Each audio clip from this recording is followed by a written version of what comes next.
Hello my dear students, मैं D के Upadhyay from D के सर इंग्लिश। आज हम 12th क्लास की एनसीईआरटी के फ्लेमिंगो के पहले चैप्टर द लास्ट लेसन का अध्ययन करेंगे। इसके राइटर हैं अल्फोंस डाउडेट। अबाउट द ऑथर में देखेंगे हम अल्फोंस डाउडेट जो एक फ्रेंच नोवेलिस्ट हैं और इन्होंने शॉर्ट स्टोरी भी लिखी है। इस द लास्ट लेसन उन्होंने जब लिखा था तो इसमें उन्होंने बताया है, ये उन दिनों की बात है जब फ्रेंको पर्सिया वार चल रहा था 1870 से 1871 में, जिसमें इन विच फ्रांस वाज डिफीटेड, जिसमें फ्रांस हार गया था, बाई पर्सिया के द्वारा, लेड बाई बिस्मार्क जो थे वो सेनापति थे उस सेना के, और इनकी नेतृत्व में ये फ्रांस हार गया था।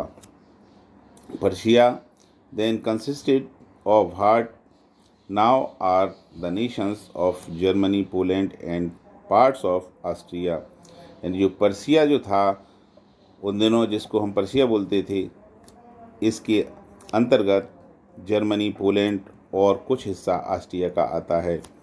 ये पूरा भाग पर्सिया कहलाता था। In this story, the French districts of Alsace and Lorraine have passed into Persian hands. इस कहानी में हम पढ़ेंगे कि जो फ्रेंच के दो डिस्ट्रिक्ट्स हैं, अल्सासा और लॉरेन, ये पर्सियन के हाथ में चले गए थे क्योंकि फ्रेंच इनको हार चुका था। इस कहानी में हम देखेंगे, read the story to find out what effect this had on life at school, के इन डिस्ट्रिक्टों में स्कूल के जीवन पर क्या प्रभाव पड़ा। हम इस कहानी में इसे देखेंगे। आइए देखते हैं, स्टार्ट करते हैं। यहाँ पर जो कहानी है वो एक फ्रेंच नाम के लड़के की है। तो यहाँ जो आई जो आया है वो फ्रेंच के लिए आया है, फ्रेंच। देखें, I started for school very let that morning and was in great dread of a scolding, especially because M. Hamel had said that he would question us on particular participles. M. Hamel एक teacher हैं ये Persia के, और वहाँ पर ये French पढ़ाते हैं। इन्होंने फ्रेंच के लिए पार्टिसिपल याद करने के लिए दिए थे और वो उसको याद नहीं थे, वो उनकी ABCD भी नहीं जानता था। तो इस वजह से भी वो घर से, आई स्टार्टेड फॉर स्कूल, मैंने स्टार्ट किया, मैं घर से चलना प्रारंभ किया, वेरी लेट दैट मॉर्निंग, उस सुबह, and was in great dread of scolding, और मैं बड़ा भयभीत था डांट की वजह से, स्पेशली विशेष रूप से, बिकॉज एम हेमल जो टीचर थे उनकी वजह से, हैड सेड, उन्होंने कहा था, that he would question us on participle, कि वो उससे पार्टिसिपल से संबंधित प्रश्न पूछेंगे, और पार्टिसिपल उसे आते नहीं थे, इसलिए वो बड़ा भयभीत था कि आज उसकी डांट पड़ेगी। And I did not know the first word about them, और मैं उसका पहला अक्षर भी नहीं जानता था, किसका, पार्टिसिपल का। For a moment I thought for running away, एक क्षण के लिए मैंने सोचा, running away and spending the day out of doors, running भाग जाने की, एंड स्पेंडिंग द डे, और पूरा दिन बिताने की, out of the doors, door से मतलब है स्कूल के बाहर। इट वॉज सो वार्म, क्योंकि बाहर का समय जो था वो बहुत गर्म था, सो ब्राइट, धूप निकली हुई थी, दिन सुहावना था, द वर्ड्स वर चिरपिंग, चिड़ियाँ यानी पक्षी चिरपिंग चहचहा रहे थे, at the edge of the woods, जंगल के कोने पर, and in the open field back of the sawmill the Prussian soldiers were drilling, और सॉमिल एक फैक्ट्री का नाम है, ये जो फैक्ट्री है और इस फैक्ट्री में लकड़ी को काट कर लकड़ी का ही सामान बनाया जाता है, जैसे कि बड़ी बड़ी लकड़ी के तने आते हैं और उसे तख्ते बनाने का काम किया जाता है, इसको सॉमिल बोलते हैं। तो उस फैक्ट्री के पीछे का जो ओपन फील्ड था, खाली स्थान था, उसमें पर्शियन सोल्जर्स जो थे वो ड्रिलिंग कर रहे थे, मतलब अपनी एक्सरसाइज कर अभ्यास युद्धाभ्यास कर रहे थे। और उसकी it was all much more tempting than the ruler of participates. लेकिन ये सारी चीज़ें जो एबव दी हुई हैं, इन सभी चीज़ों से अधिक मुझे जो आकर्षित कर रहा था, टेम्पटिंग कर रहा था, वो था द रूल फॉर पार्टिसिपल के rule. But I had the strength to resist and hurried off to school. लेकिन मैंने अपनी पूरी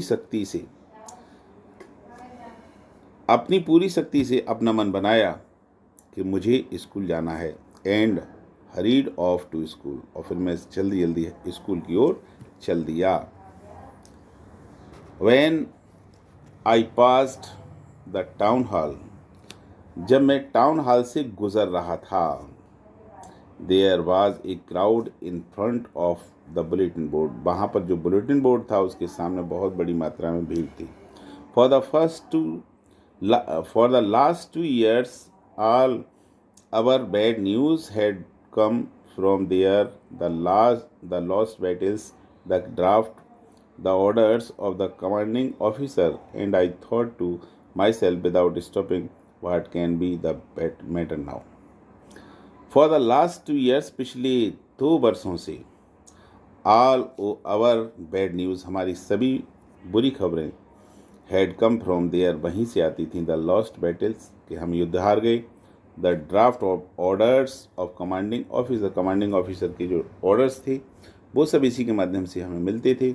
एंड आई थॉट, और फिर मैंने विचार किया, टू माई सेल्फ, स्वयं से, विदाउट स्टॉपिंग, बिना रुके हुए, what can be the matter now, अब क्या मामला हो सकता है, ये सोचते हो, क्योंकि जो पिछले वर्षों से हम युद्ध को हारते चले आ रहे थे उसकी सभी सूचना हमें इस बुलेटिन बोर्ड के माध्यम से ही मिलती थी। इसलिए बिना रुके वो वहाँ सोचते हुए आगे बढ़ता है। Then I hurried by as fast as I could go, मैं जितना जल्दी जा सकता था उतना जल्दी मैं वहाँ चला, मैं तेज चला। द ब्लैक स्मिथ, एक लोहार, वाचर, इसका नाम था वाचर, हु वाज देयर, जो वहाँ पर मौजूद था, विद हिज अप्रेंटिस, अपने एक प्रशिक्षु के साथ, रीडिंग द बुलेटिन, वो बुलेटिन को पढ़ रहा था। कॉल्ड आफ्टर मी, मेरे पीछे से उसने आवाज़ लगाई, डोंट गो सो फास्ट, इतनी तेज़ मत जाओ। बप बप, मतलब उस बच्चे के लिए कहा, बच्चे यानी बच्चे इतनी तेज़ मत जाओ। You will get to your school in plenty of time, तुम अपने स्कूल पहुंच जाओगे क्योंकि अब स्कूल में बहुत सारा समय, प्लेंटी ऑफ टाइम, बहुत समय है स्कूल पहुंचने में। आई थॉट, मैंने सोचा, he was making fun of me, वो मेरा मजाक बना रहा है। एंड रीच्ड, और फिर मैं पहुंच गया, mister M Hamel's little garden, all out of breath, mister Hamel के उस गार्डन के पास में जो छोटा सा बगीचा था उसमें पहुंच गया। ऑल आउट ऑफ ब्रीथ का मतलब क्या होता है, मैं बहुत ही तेज़ सांसें ले रहा था, गहरी सांसें ले रहा था, क्योंकि मैं तेज़ चल रहा था और तेज़ चलने के कारण मेरी सांस तीव्र हो गई थी।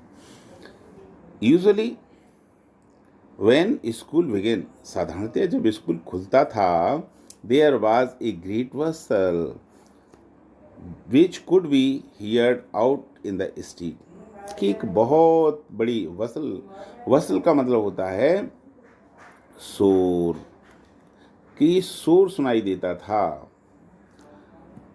विच could be heard out in the street, जिसे हम स्ट्रीट में बाहर सुन सकते थे। The opening and closing the desk, वो शोर काय का होता था, डेस्क को खोलने का और बंद करने का। लेसन्स रिपीटेड इन यूनिसन, यूनिशन मतलब बार बार तेज आवाज़ में, और लेसन को रिपीट करना तेज आवाज़ में, वेरी लाउड, बहुत तेज। With our hands over our ears to understand better, और हम अपने हाथों को अपने कानों पर लगा लेते थे टू अंडरस्टैंड बेटर, अच्छी तरह से समझने के लिए कि हमें अपना ही आवाज़ सुनाई ना दे। और हम तेज़ तेज़, यानी सभी बच्चे तेज़ तेज़ अपने लेसन का रिपीटेशन करते थे। एंड द टीचर्स, और टीचर भी great ruler rapping on the table, कभी कभी वो अपना रूलर टेबल पर बजाया करते थे, मारा करते थे ताकि बच्चे शांत रहें। But now it was all so still, लेकिन अब इस समय ऐसा सब कुछ दिखाई नहीं दे रहा था, सब कुछ शांत था। I had counted on the commotion to get to my desk without being seen. I had counted on the commotion to get to my desk without being seen. मैं बिना अपनी डेस्क को देखे ही मैं इस तरह की आंकड़ेबाजी कर रहा था, मैं गणना कर रहा था। बट ऑफ कोर्स, लेकिन वास्तव में that day everything had to be as quiet as Sunday morning. मैं ये सारी चीज़ों की गणना अपने मन में कर ही रहा था, ये सोच ही रहा था कि ये जो शोरगुल होगा उसी के बीच में मुझे कोई नहीं देख पाएगा, विदाउट बीइंग सीन, मैं किसी को दिखाई नहीं दूंगा, और I to get to my desk, और मैं अपनी सीट पर पहुंच जाऊंगा। लेकिन ऑफ कोर्स वास्तव में दैट डे, उस दिन everything had to be as quiet as Sunday morning, इतनी शांत थी जैसे कि संडे की मॉर्निंग को होता था। थ्रू द विंडो से आई सॉ माई क्लासमेट्स, मैंने अपने कक्षा साथियों को देखा। ऑलरेडी इन देयर प्लेसेस, वो सभी अपने स्थानों पर बैठे थे। And M Hamel walking up, M Hamel टहल रहे थे। Down with his terrible iron ruler under his arms, अपनी आर्म से बगल में दबाए हुए उस रूलर को लिए हुए। I had to open the door, मैंने दरवाज़ा खोला, मुझे दरवाज़ा खोलना पड़ा, मैं दरवाजे से ही जाना पड़ा। And go in before everybody, और मैं जब गया तो सबके सामने था, यानी सबके सामने होकर के मुझे जाना पड़ा। यू कैन इमेजिन, आप अनुमान लगा सकते हैं। I blushed and how frightened I was, मैं कितना शर्मिंदा और कितना डरा हुआ था, आप इस बात का अंदाज़ा लगा सकते हैं। बट नथिंग हैपेंड, लेकिन कुछ नहीं हुआ। M Hemal saw me, M Hemal ने मुझे देखा। एंड सेड वेरी काइंडली, और बड़ी दयालुता के साथ मेरी तरफ देखा। Go to your place quickly, शीघ्र ही अपने स्थान पर जाओ। लिटिल फ्रेंड, छोटे friend, we are beginning without you, हम बिना तुम्हारे ही पाठ शुरू करने वाले थे। I jump over the bench, मैं कूद कर अपनी बेंच पर पहुंच गया। एंड सेट डाउन, और बैठ गया एट माई डेस्क, अपनी मेज पर। Not till then when I had got a little over my fright, not till then, और तब तक when I had got a little over my fright did I see that our teacher had on his beautiful green coat. मेरा वो मन का जो डर था वो निकला नहीं था कि मैंने तभी और कुछ देखा। क्या देखा?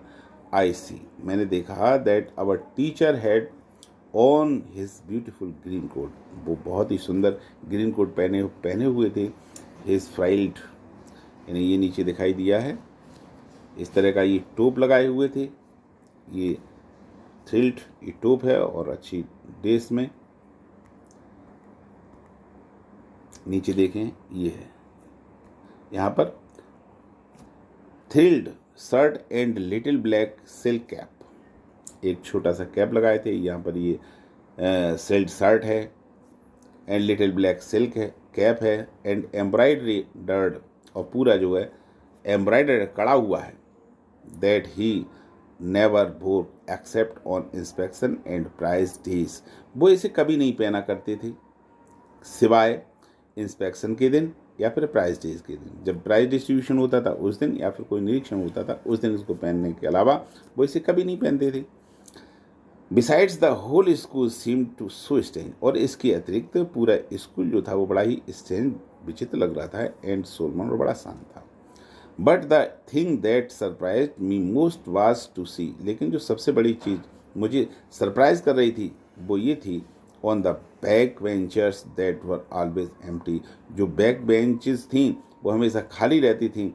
The village people sitting quietly like our self. उन पर ब्लेज गांव के लोग बैठे हुए थे बड़ी शांति से हमारी तरह। जिसमें कौन कौन था? ओल्ड हॉजर नाम के एक व्यक्ति थे विद हिज 3 कॉर्न्ड हेड, और 3 कोने वाला हेड लगाए हुए थे। द फॉर्मर मेयर, पूर्व मेयर थे। द फॉर्मर पोस्टमैन, और जो रिटायर्ड पोस्टमास्टर थे। एंड सेवरल अदर बिसाइड्स, और इनके अतिरिक्त और भी कई अन्य सारे लोग थे। एवरीबडी लुक्ड सैड, सभी बड़े दुखी दिखाई दे रहे थे। And Hauser had brought an old primer, और हॉजर के हाथ में एक ओल्ड प्राइमर मतलब बिल्कुल स्टार्टिंग वाली जिसमें ABCD लिखा होता है, वह वो एक किताब प्राइमर कहलाती है। ओल्ड प्राइमर बहुत ही पुरानी किताब ली होती है जिसमें ABCD की शुरुआत होती है, छोटे बच्चे इसको पढ़ते हैं। थम्ड एट द एज, जिसके कोने फटे हुए थे, चिथड़े हो रहे थे। And he held it open on his knee, और जो अपने घुटनों पर रखे हुए थे। With his great spectacles lying across the pages, और अपने चश्मे के द्वारा उसके पेजों को देख रहे थे। While I was wondering about it all, मैं ये सब देख ही रहा था। Miss M Hamel mounted his chair, M Hamel अपनी चेयर पर पहुंच गए। And in the same grave and gentle tone which he had used to me, और उन्होंने उसी गंभीरता के साथ और उसी जेंटल टोन में मुझसे he had used to me, उन्होंने मेरे लिए कुछ कहा। सेड माई चिल्ड्रन, मेरे बच्चे, this is the last lesson, ये अंतिम पाठ है। आई शेल गिव यू, मैं जो तुम्हें दूंगा, यानी आज मैं तुम्हें जो पढ़ाऊंगा वो अंतिम लेसन होगा। द ऑर्डर हैज़ कम, यानी उन्होंने सब बताया। The order has come from Berlin to teach only German in the school of Alsace and Lorraine. Berlin Germany का एक राजधानी है, तो वो बता रहे हैं कि बर्लिन से का आदेश आया है टू टीच ओनली जर्मन, के अब केवल जर्मन पढ़ाया जाएगा in the schools of Alsace and Lorraine, Alsace और लॉरेन में, क्योंकि ये जर्मनी के अधीन हो गए थे। यहाँ पर फ्रांच अब नहीं पढ़ाई जाएगी क्योंकि फ्रांच के ये नहीं रहे। The new master comes tomorrow, कल नए मास्टर आएंगे। This is your last French lesson, ये आपका अंतिम फ्रेंच लेसन है। I want you to be very attentive, मैं चाहता हूँ कि तुम बहुत ही अटेंटिव, ध्यानपूर्वक सुनो। ये लास्ट फ्रेंच, यानी उस दिन फ्रेंच का ये लास्ट लेसन था, इसलिए राइटर ने इसका नाम लास्ट लेसन रखा, और उसका भी ये अंतिम लेसन था क्योंकि आज के बाद वो यहाँ पर फ्रेंच नहीं पढ़ाएगा। What a thunderclap these words were to me, इन शब्दों से कितनी थंडर क्लैप हुई, यानी मानो कि मेरे ऊपर बिजली सी गिर गई हो, मैं इतना आश्चर्यचकित हो गया। Oh the wretches, that was what they had put up at the town hall, तभी उसका ध्यान जाता है कि अरे टाउन हॉल पर जो लोग सूचना देख रहे थे शायद वो यही सूचना रही होगी। माई लास्ट फ्रेंच लेसन, मेरे अंतिम फ्रेंच लेसन। भाई क्यों? I hardly knew how to write, मैं मुश्किल से ही जानता था कि कैसे लिखा जाए, यानी मैं लिखना भी नहीं जानता था, और आज ये मेरा अंतिम लेसन होगा। I should never learn my any more, अब मैं और अधिक नहीं सीख सकता। I should never learn any more, मैंने और अधिक नहीं, कभी नहीं मतलब अब मैं और अधिक कभी नहीं सीख सकता। आई मस्ट स्टॉप देयर, अब मुझे यहाँ रुकना चाहिए। देन ओ हाउ सॉरी, मैं कितना दुखी था।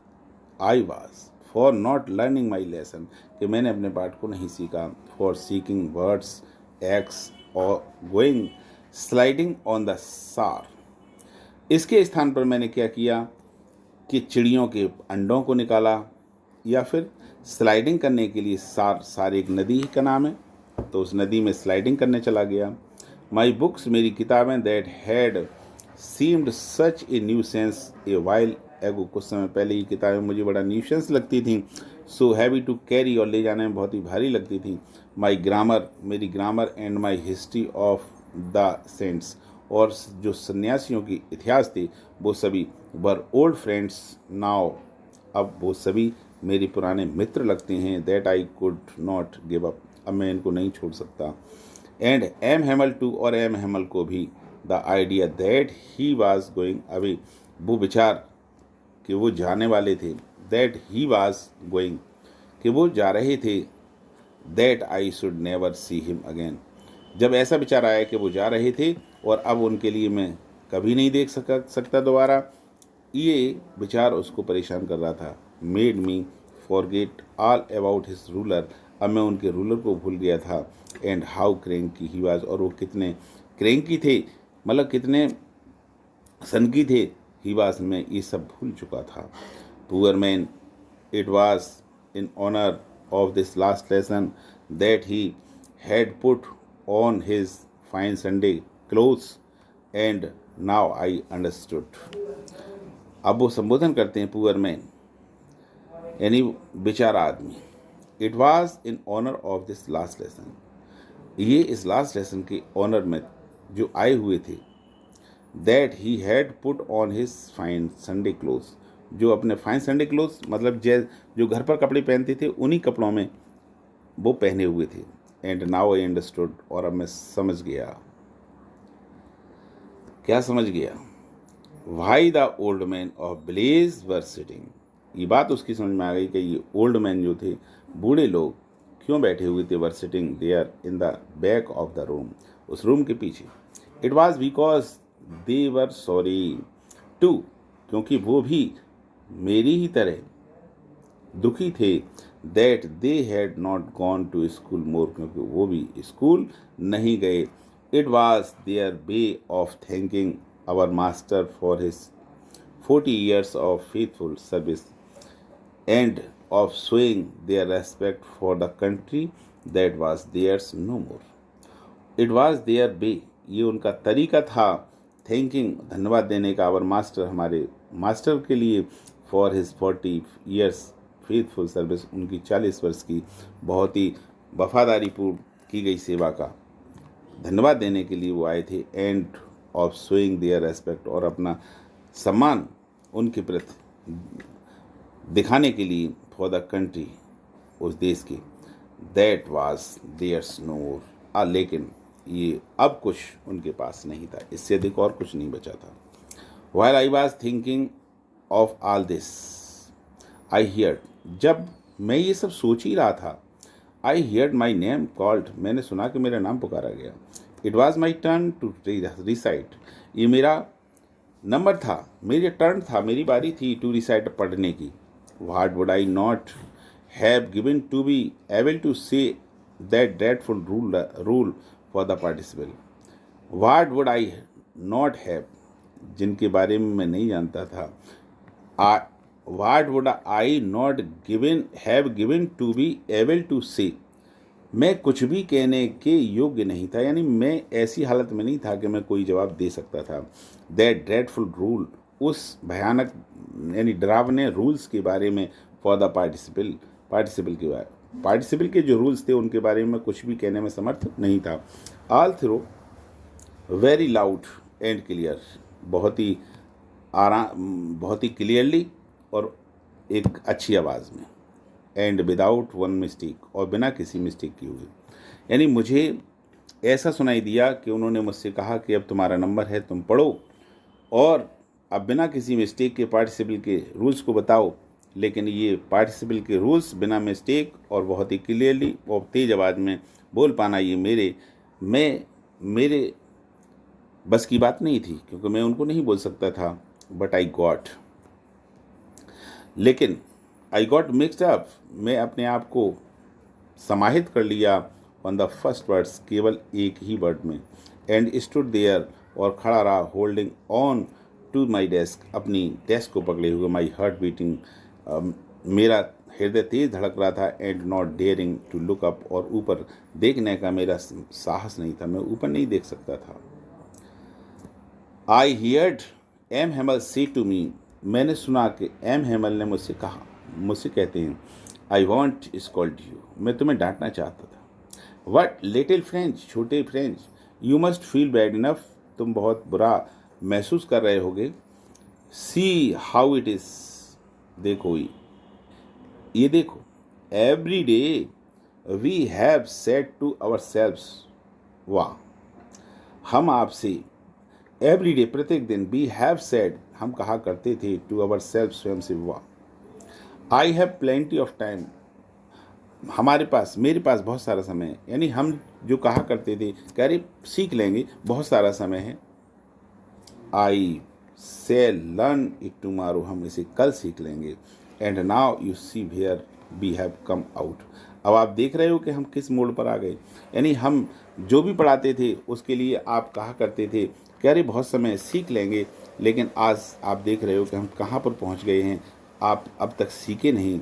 और that is the great trouble with Alsace, ये एल्सास के साथ एक महान प्रॉब्लम, ट्रबल है, पर समस्या है। She puts off learning it till tomorrow, क्योंकि ये एल्सास जो डिस्ट्रिक्ट है वहाँ के सभी लोग इसको पुट्स ऑफ कर देते हैं, इसकी लर्निंग के लिए, कल के लिए, यानी कल पर पोस्टपोन कर देते हैं, टाल देते हैं। Now those fellows out there will have the right to say to you, अब दोज फेलोज, उन साथियों से, out there will have the right to say to you how is it you pretend to be Frenchman. अब मैं ये बताना चाहता हूँ कि आपके पास ये कैसे अधिकार रह जाएगा कि आप ये कह पाएंगे कि हम फ्रेंचमैन हैं, and yet you can neither speak nor right your on language, जब तुम अपनी लैंग्वेज को पढ़ ही नहीं सकते और लिख ही नहीं सकते, तो तुम ये बात कैसे कह सकते हो कि हम फ्रेंचमैन हैं। But you are not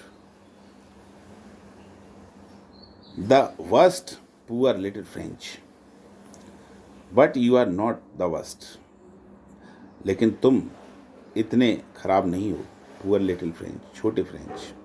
we have all a great deal to reproach our self with, इसमें हमारी भी कहीं ना कहीं कोई कमी है, हम सब की कमी है। यह कहने का अभिप्राय ये कि एम हेमल जो कमियां हैं उनको केवल फ्रेंच के लिए नहीं थोपते, बल्कि वो कहते हैं कि हमारी भी इसमें कमी है। और उनका कहना है कि अगर कोई आपसे ये पूछता है कि आप फ्रेंच के हैं और आपको फ्रेंच आती नहीं, तो आप किस आधार पर कह सकते हैं कि हम फ्रेंच के रहने वाले हैं। देखें आगे, your parents were not anxious, फिर वो अब बताते हैं कि क्या वजह थी। Your parents were not anxious enough to have you learn, तुम्हारे माता पिता भी इस बात के लिए उत्सुक नहीं थे कि तुम इसे सीखो। They preferred to put you to work on a farm और एट द मिल्स, वो चाहते थे कि तुम इसके स्थान पर, वो प्रीफर किया करते थे, टू पुट यू, आपको भेजना, टू वर्क, काम पर, ऑन फार्म, खेत में, और एट मिल्स, या फिर मिल्स में, so as to have a little more money, ताकि आप अधिक धन कमा सकें। एंड आई हैव, और मैं भी, I have been to blame also, मैं आप पर ब्लेम नहीं लगा सकता। Have I not often sent you to water my flowers, क्योंकि मैं भी इसमें उतना ही हिस्सेदार हूँ, आपके ना सीखने में उतने ही ब्लेम मुझ पर भी है, क्योंकि मैं भी तुम्हें पानी लगाने के लिए फूलों में भेज देता था, instead of learning our lesson, आपको अपना पाठ पढ़ाने की स्थान पर। And when I wanted to go fishing, और जब मैं फिशिंग के लिए जाना चाहता था, did I not just give you a holiday, तो क्या मैं तुम्हें छुट्टी नहीं कर देता था। ये मेरा भी यहाँ पर एक अपराध है, मैं अपने आप को भी ब्लेम करता हूँ। यहाँ पर ये जो आगे उन्होंने कहा है, ये वही एम हेमल बैठे हुए हैं। Then from one thing to another M Hamel went on to talk of the French language, और तब फिर फ्रॉम वन थिंग, एक बात, to another M Hamel went on talk of the French language, अब वो आगे एम हेमल जो हैं वो फ्रेंच लैंग्वेज के बारे में बात करते हैं। सेइंग दैट, ये कहते हुए, it was the most beautiful, कि ये जो फ्रेंच लैंग्वेज है वो बहुत ही ब्यूटीफुल है, बहुत सुंदर है। और यहाँ पर ये आप मैप देख रहे हैं, यहाँ पर ये बीच का हिस्सा फ्रेंच, ये फ्रांस का है, और यहीं पर ये अल्सासा और लॉरेंस हैं, इन पर कब्जा हो गया है चीन का, जापान, जर्मनी का। देखें आगे,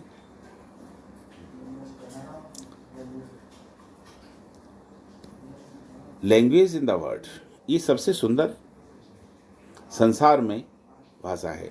द क्लियरेस्ट, बहुत ही क्लियर है।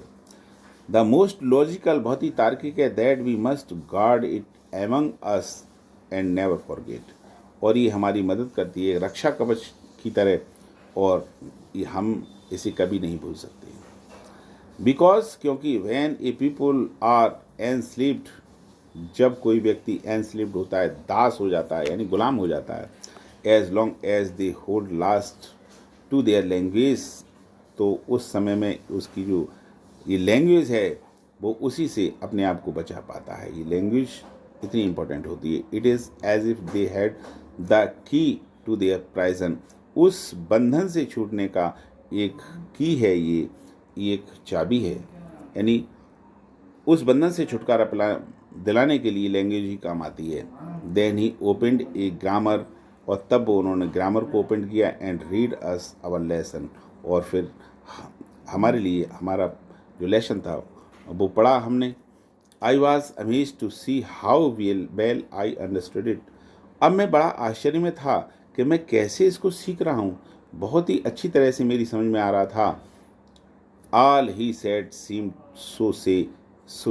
सो इजी, और मुझे ऐसा लग रहा था कि वो बहुत ही ईजी हो गया है। आई थिंक टू, मैं भी यही सोच रहा था। That I had never listen so carefully, कि मैंने कभी इसको केयरफुली नहीं सुना। And that he had never explained everything with so much patience, and he, और उन्होंने, हैड नेवर एक्सप्लेन्ड, कभी व्याख्या नहीं की, एवरीथिंग, प्रत्येक चीज़ की, विद सो मच पेशेंस, इतने धैर्य के साथ। इट सीम्ड, ऐसा प्रतीत होता था, almost as if the poor man wanted to give us all he knew before going away, कि वो व्यक्ति सब कुछ जो उसके पास था वो उड़ेल देना चाहता था हमारे माइंड में अपने जाने से पहले, and to put it all into our heads at once stroke, एक ही बार में वो हमारे मस्तिष्क में सब कुछ डाल देना चाहता था।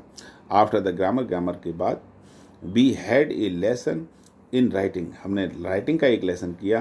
That day M Hamel had new copies, उस दिन एम हेमल ने एक नई कॉपीज़ दी फॉर अस, हमारे लिए, written in a beautiful round hand, और एक सुंदर राइटिंग में लिखी हुई। फ्रेंच अल्सासा, फ्रांस अल्सास, उस पर लिखा हुआ था फ्रांस और Alsace. They looked like little flags floating everywhere, और वो ऐसा लग रहा था कि जैसे कि प्रत्येक स्थान पर, इन द स्कूल रूम, स्कूल के रूम में, हंग फ्रॉम द रॉड, एक रॉड के द्वारा टंगा हुआ, the top of our desk, हमारी डेस्क के टॉप पर एक झंडा लहरा रहा हो, ऐसा दिखाई दे रहा था। You ought to have seen how everyone set to work, you ought to have seen, आपको दिखाई दिया जाना चाहिए, how everyone set to work, किस तरह से लोग कार्य करते हैं, यानी लोगों ने कैसे कार्य किया। एंड हाउ क्वाइट, और कितने शांत थे इट वाज, यानी आपको वहाँ दिखाई दे सकता था कि कितने लोग शांत थे और कैसे लोग कार्य कर रहे थे। The only sound was the scorching, वहाँ इतनी पिन ड्रॉप साइलेंट था कि केवल जो स्क्रॉचिंग हो रही थी पेन के द्वारा, कागज़ पर लिखने की जो आवाज़ हो रही थी, the pens over the paper के ऊपर, वो भी सुनाई दे रही थी। वंस सम बीटलेस फ्लू, एक बार, सम बीटलेस फ्लू, भौरों की जो उड़ने की आवाज़ थी इन उसके अंदर, but nobody paid any attention to them, लेकिन किसी ने उसकी ओर कोई ध्यान नहीं दिया। Not even the littlest ones, बहुत किंचित मात्र भी, who worked right on tracing their fish hooks, वो इस तरह से लिख रहे थे जैसे कि फिश हुक होता है, मतलब फिश को पकड़ने वाला जो हुक होता है उसकी तरह से उसकी नुकीली चोंच थी। As if that was French, और वो टू, ये भी फ्रेंच ही थी। ऑन द रूफ, छत पर, द पिगन्स कुक्ड वेरी लो, यहाँ ऊपर जो वर्णन किया है वो भौरे का किया है, अब यहाँ पर एक पिगन्स का वर्णन किया है। एंड आई थॉट, और मैंने सोचा, टू माई सेल्फ, स्वयं, will they make them sing in German, कि क्या ये कबूतर और ये जो भौरा था ये भी अब जर्मन में गाएंगे, इवन द पीगन भी। ऐसा उनके मन में आया कि क्या यहाँ की जो हम लोग जब जर्मनी पढ़ेंगे तो यहाँ के जो जीव जंतु हैं ये भी जर्मनी पढ़ेंगे क्या, ऐसा उसके मन में विचार आया। आगे देखें, when ever I looked up from my writing, जब भी मैं ऊपर की ओर देखता था अपना लिखते हुए, आई सा मैंने देखा, एम हेमल सिटिंग मोशनलेस, बिल्कुल शांत अवस्था में अपनी सीट पर बैठे हुए थे, in his chair, and gazing first at one thing, और वो चारों तरफ देख रहे थे, गेजिंग मतलब टकटकी लगा करके देखना, at one thing then the another, किसी एक चीज़ को फिर दूसरी चीज़ को, as if he wanted to fix in his mind just how everything looked in that little school room, कि उस स्कूल के छोटे कमरे में सभी चीज़ें किस तरह प्रकार से लगी हुई थी, उन सभी चीज़ों को वो अपने माइंड में फिक्स करना चाहते थे। Fancy for 40 years he had been there in the same place, क्योंकि उन्होंने पिछले 40 वर्ष इस एक ही स्थान पर काम किया था, विथ हिज गार्डन, अपने बगीचे में, आउटसाइड द विंडो के बाहर, and his class in front of him, और उनके सामने जो क्लास था उसमें, यानी उन्होंने 40 वर्ष यहाँ पर काम किया था, वो सब उनको याद आ रही थी। जस्ट लाइक दैट, ठीक उसी तरह से, only the desk and benches, desk को भी देख रहे थे, बेंचेस को, हैड बीन वॉर्न स्मूथ, जो बहुत ही स्मूथ थी, द वॉलनट ट्रीज, जो वॉलनट ट्रीज बाहर लंबे लंबे पेड़ इन द गार्डन में थे, वर टालर, वो बहुत लंबे दिखाई दे रहे थे, एंड द होप पाइन, और होप पाइन जो बेलें थी, that he had planted himself twined about the windows to the roof, जो विंडो से होकर रूफ तक अपनी शाखाओं को बढ़ा रही थी, यानी वो ट्विंड होकर घूम कर विंडो से चिपक कर छत तक जा रही थी, उन बेलों को देख रहे थे। How it must have broken his heart to leave it all, how it must have broken his heart, broken his heart मतलब कितना पेन हो रहा होगा, ब्रोकन हार्ट हो रहा होगा, उनका मन टूट रहा होगा, टू लीव इट, इसे छोड़ते हुए, ऑल पुअर मैन, उस गरीब आदमी का, to hear his sister moving about in the room about packing their trunks, और तभी उनको सुनाई देता है कि उनकी जो बहन है वो मूव करती हैं, आती हैं और बताती हैं कि उन्होंने अपना सारा सामान पैक कर लिया है, for they must leave the country next day, क्योंकि वो अगले दिन वो उस स्थान को छोड़ जाएंगे, उस देश को छोड़ जाएंगे। But he had the courage to share every lesson to the very last, लेकिन ही हैड द करेज, उनके अंदर साहस था, to hear every lesson to the very last, यानी अंतिम समय तक उन्होंने जो हमें लेसन दिया वो बहुत ही करेज का था, साहस के साथ दिया।